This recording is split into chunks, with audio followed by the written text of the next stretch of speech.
Life in motion. Tiny springs bubbling up in high mountain meadows. Thundering cascades churning with white foam. Broad channels winding lazily toward the sea. Life in streams and rivers is one of constant motion and change. Everything from food to rocks to trash tumbles down with the current.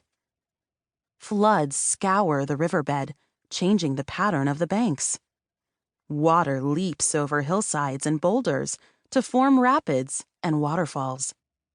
The mermaids who live in moving water are energetic and adaptable, just like their environment. The smallest bodies of moving water are springs and brooks, which gather into streams and then into rivers. The nature of the habitat within them depends largely on what kind of land they're passing through. Rocky banks create rapids, while sandy banks create a gentler current. Some mermaids prefer the shallow, gravelly sections known as riffles, while others prefer the deeper, calmer pools, and yet others like the currents found in open channels. When you are exploring streams and rivers to look for mermaids, you can ask yourself these questions. Do I know where this water comes from and where it flows to? Is the water shallow or deep? Is it clear or cloudy? How might that affect mermaids? Is the bottom rocky or sandy? How does that affect the movement of the water? Are there any obstacles mermaids might encounter? How might activities that happen upstream affect mermaids downstream? If I were a mermaid, what might I like about this habitat? What might be a problem? Headwater stream mermaids. Little River, Tennessee. Up in mountain highlands, clear, cold springs bubble out of the ground and rush over rocky beds, between mossy banks, and under shady canopies. These are the birthplaces of great riverways, and they're prime habitats for small creatures that like their water cool, swift, and clean. Mermaids in headwaters tend to be small and highly suited to life in these tumbling streams.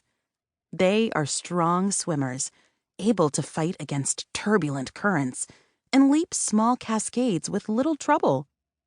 These mermaids are highly protective of the small, sensitive species sharing their homes. In the Little River in the mountains of Tennessee, for example, mermaids have a special relationship with endemic salamanders and can often be found cuddling at least one of the amphibians as a human would a cat.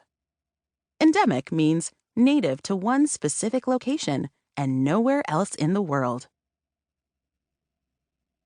Highland River mermaids. Arkansas River, Colorado. Tiny mountain streams run together to form fast, rocky highland rivers. At these elevations, the water is pure, cold, and full of oxygen, like the headwaters of the Arkansas River in Colorado. These highland ecosystems can be both ideal and challenging for mermaids. While the water is less polluted than farther downriver, seasons bring intense change. Ice and snowbanks in the winter, and foaming floods from snowmelt in the spring. Mermaids in the Mountain West have a special relationship with American dippers, the United States' only aquatic songbird. These pudgy little birds can dive into the water and walk along the bottom, feeding on aquatic insects. Mermaids often trail along with them, turning over rocks to reveal insect larvae.